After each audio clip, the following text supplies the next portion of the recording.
Hey, bênção de Jesus, seja muito bem-vindo ao Morning JC e hoje nós estamos na 8ª pílula da inspiração para falar dessa continuidade, pílulas inspiradas à luz da palavra, para que nós possamos o quê?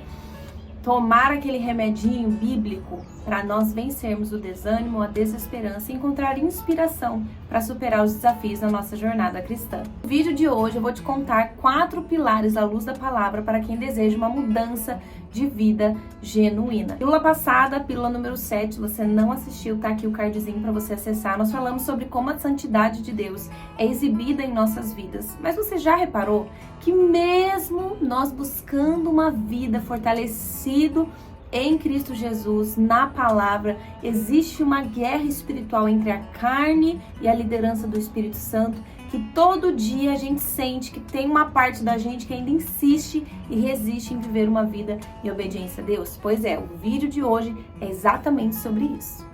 E irmãos e irmãs em Cristo Jesus, essa sensação, ela não é de hoje, já está na Bíblia. O apóstolo Paulo, ele já relata que existe uma guerra entre a carne e o espírito, aonde quem vai prevalecer é aquele que nós iremos fortalecer. Se você anda, um abismo chama o outro, erra uma coisinha aqui, resiste em obedecer ali, você começa a abrir espaço para o pecado ganhar força. Quando, ao invés disso, nós podemos olhar para as disciplinas espirituais, olhar para o que o Espírito Santo está nos direcionando e fortalecer esse nosso lado espiritual. Quem ganha essa batalha?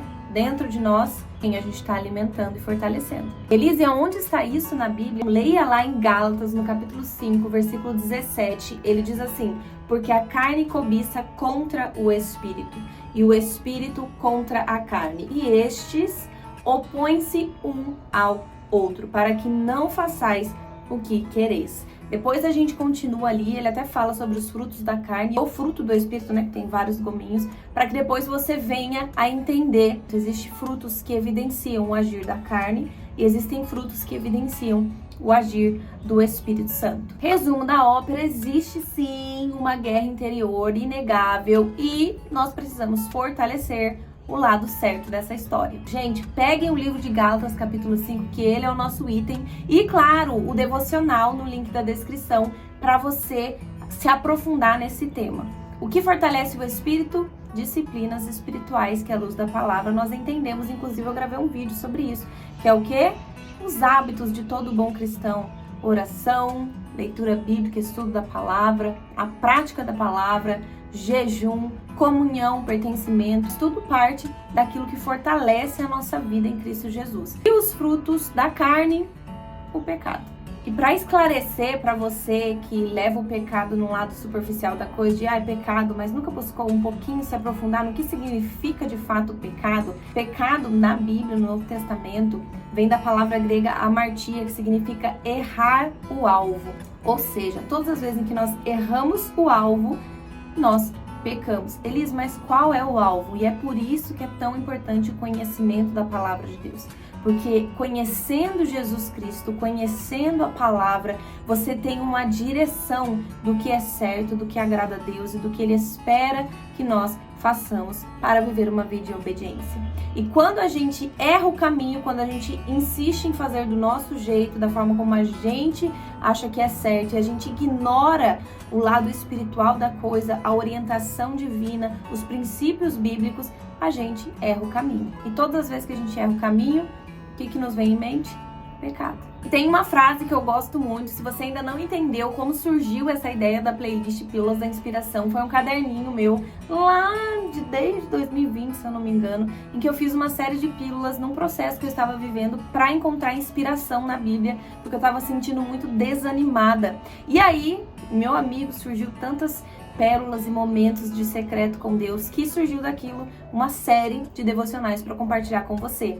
E tem essa pílula número 8 em especial, tem uma frase que eu escrevi lá que mexeu muito comigo. Diz assim: o pecado é uma roupa antiga que eu gostava muito, mas hoje a vejo feia, suja e já não me serve mais. E firme nas promessas do Senhor, eu me desfiz de algo muito importante, minha antiga roupa favorita.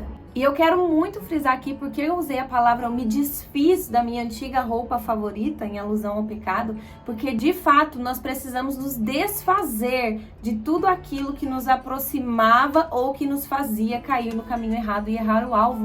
Quando a gente não desfaz dessa roupa, a gente pega o pecado, entendeu que aquilo é errado, dobra ela e guarda no guarda-roupa, a gente fica flertando com o pecado, a gente fica flertando com os caminhos que nos conduzem a pecar, a gente sabe quais são as setas, quais são os mesmos padrões. Eu até ouvi uma frase de que o diabo é um roteirista falido. São as mesmas situações que ele cria para te fazer pecar com a palavra, pecar com ações, e aí você acaba identificando isso, mas achando, vestindo a camisa do super-herói, achando que você vai super dar conta.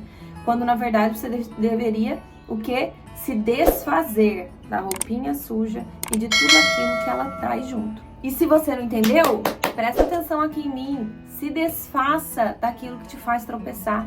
Perceba os caminhos, as situações, as circunstâncias, palavras, ambientes, estruturas que você sente e já percebe que aquilo te faz cair numa situação em que não glorifica a Deus, em que te conduz ao pecado. E você precisa trabalhar. E é aí que a gente entra no tema central, que é sobre mudança de vida genuína. E como eu faço para me desfazer dessa minha antiga roupa favorita que agora estava suja, feia e não me serve mais, e vou me livrar do pecado e vou traçar o caminho da mudança. Gente, eu tenho aqui 4 pilares que eu não aprendi, não veio aqui de mim, mas eu fui muito abençoada em um curso que eu fiz na IPVR, que se chamava um curso de autoconfrontação cristã, onde nós literalmente fizemos vários encontros para, à luz da palavra, olhar para a nossa história, olhar para a nossa vida e identificar pontos em que nós precisamos nos confrontar à luz da palavra e mudar de vida e mudar de rota. E sempre, em todos os pontos em que eu notava, tá errado, eu preciso melhorar, isso daqui é um ponto muito forte no meu coração, precisa ser tratado e curado pelo Senhor. Em tudo, nós fomos ensinados como mudar biblicamente. Tem um passo a passo que ajuda muito, eu vou compartilhar com você hoje. Primeiro passo, arrependimento. A palavra arrependimento, ela vem do grego metanoia, que significa mudança de mentalidade. Então não adianta a gente falar, se arrependi e continua no mesmo padrão, na mesma vibe, no mesmo ciclo. Arrependimento genuíno inclui uma mudança de mentalidade. Como a gente muda a mentalidade? Primeiro ponto, olhando e reconhecendo o nosso problema. O próprio João Batista, quando ele estabeleceu o ministério dele de preparar o caminho para o Senhor, ele pregava o quê? O arrependimento, que é a mudança da mentalidade. Quando nós lemos o evangelho escrito por Mateus, lá no capítulo 3, versículo 8, ele diz: produze frutos dignos de arrependimento. Ou seja, o próprio João Batista, preparando o caminho para o Senhor, ele já estava pregando uma mudança de mentalidade. O segundo passo é entenda o seu problema do ponto de vista de Deus. Ou seja, como que a gente vai mudar a mentalidade se a gente não entendeu o que Deus está dizendo sobre isso? O que a Bíblia nos ensina sobre essa situação para eu conseguir reverter esse cenário? Então é muito importante você ter parceiros de jornada, pessoas.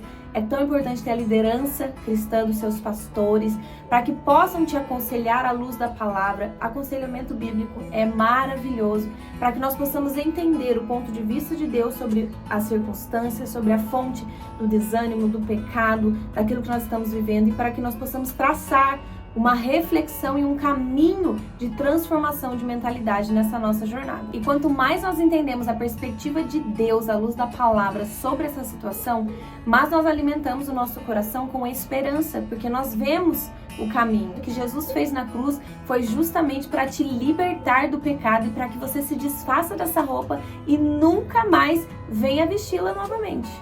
Terceiro é o core da mudança, que é traçar um plano de mudança bíblica. Isso daqui, gente, é maravilhoso. Você precisa de alguém para estar ali do seu lado. Pode ser seus pastores, pode ser um amigo espiritual. Não encare isso sozinho, porque isso envolve um plano de estudo bíblico em cima desse tema. Então é o estudo bíblico temático. Eu também fiz um vídeo sobre estudos bíblicos, tipos de estudo bíblico. Quando a gente tem uma mudança que a gente precisa trabalhar na nossa vida em uma área específica, é fundamental nós termos uma série de estudos para que nós possamos nos aprofundar nesse tema em questão. Então, ter um plano de estudo bíblico e ter até um propósito de oração e jejum sobre esta causa, para que você possa ter clareza vinda do alto para superar esse momento e se livrar de tudo aquilo que tem trago desânimo, desesperança, tem te afastado dos planos e do propósito de Deus. Quarto e último pilar inegociável para uma mudança de vida genuína é a ação. Não adianta você se iludir achando que tudo que você faz na teoria já vai romper montanhas, você vai viver um extraordinário na sua vida. A fé é prática, a fé é uma convicção que gera ação.